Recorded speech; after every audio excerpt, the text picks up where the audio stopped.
Alright, so this is the real iPhone X box, a well thought out package with lots of fine, subtle touches. So what is this? It's actually a really special $80 iPhone X clone. But the packaging here is seriously throwing me off. As you can see, it resembles an iPhone 7 Plus, but it has the camera arrangement of the iPhone X. Not to mention, this gold colour you're seeing on the packaging is not even a colour that the iPhone X is made in. The iPhone X only comes in silver and space grey. Flipping the packages over, you can see on the real one we've got this soft grey font highlighting what's in the box and a little bit more information, whereas on the fake it is a high contrast black font. The real box is also so much nicer to open. When it comes to the fake, the lid is quite a bit bigger than the body of the box, but it still doesn't open smoothly because there's a lot of friction. Interestingly, when it comes to the text on the inside of the packaging, it's actually darker on the real iPhone. The genuine iPhone X comes with that standard little white package we're used to seeing with Apple products, designed by Apple in California, and it contains an instruction manual, a SIM ejection tool, various warranty information, as well as Apple stickers. The fake one is a bit more interesting. It's actually made of paper as opposed to thick matte finish card, and only contains one sheet of paper, which is kind of like a half instruction manual, and it almost feels pre-owned. It's kind of creased already. Also, when it comes to packaging, the real iPhone X is packaged so precisely that it doesn't require any external protection. It simply comes with one little tab which you hold to pull the phone out. The fake, on the other hand, comes within a bag inside the box, which I have to say looks a little bit tacky. Now, apart from the fact that with the fake they've positioned the earphone sideways, there is another glaringly obvious difference. The fake AirPods, as you're seeing here, are packaged in exactly the same way that the real ones used to be before Apple started providing that lightning to headphone jack adapter. We've also got slightly different qualities when it comes to the cable, but to be honest, it has been quite faithfully recreated on the fake model. When we look closer a little bit later in the video, you'll start to see the differences. Now, this is the genuine silver 64GB iPhone X. To most people, a pretty good looking phone. Taking the fake out of the bag though, it looks almost identical. Not to mention, this is a copper coloured phone, and this colour doesn't even exist for the real iPhones, but it looks fantastic. As I spent my first 10 or 15 minutes with the phone, I was genuinely amazed. I kept double taking because I was just so surprised at how well this $80 fake manages to keep up with the real one.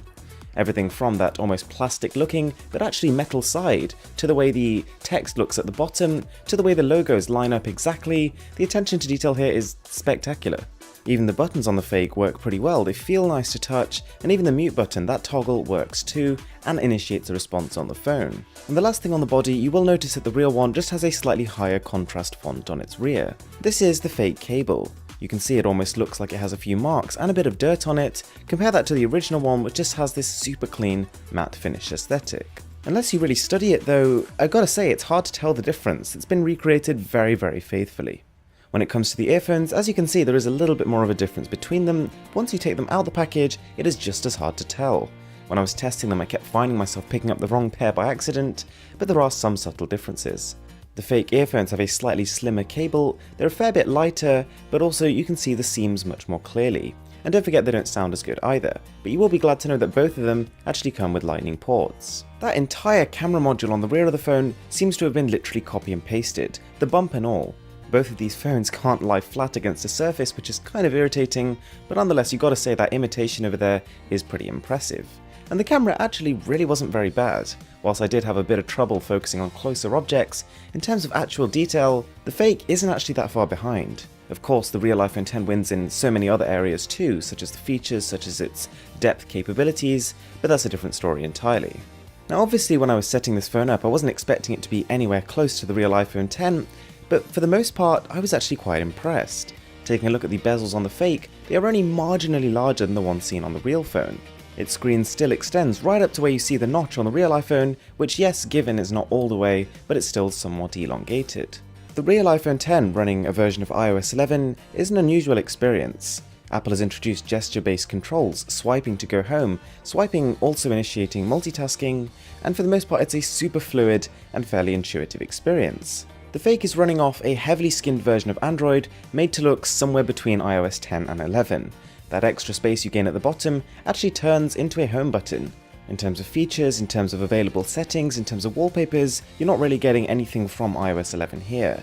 Which kind of makes sense. It feels like the model I'm holding here was actually manufactured and put together before either the iPhone 8 or the iPhone X actually came to market. But it's pretty faithful. It actually even has the parallax effect. Even if it is a little bit jittery, I think it's good that it's there. So guys, there we have it. These imitation phones are getting more and more impressive every year, to the point where a lot of people would look at both of these devices and actually say they prefer the fake in terms of its outer body at least. I really hope you enjoyed the video. Don't forget to enter the giveaway by hitting the description below. I'm Mr. Who's the Boss, and I'm signing out.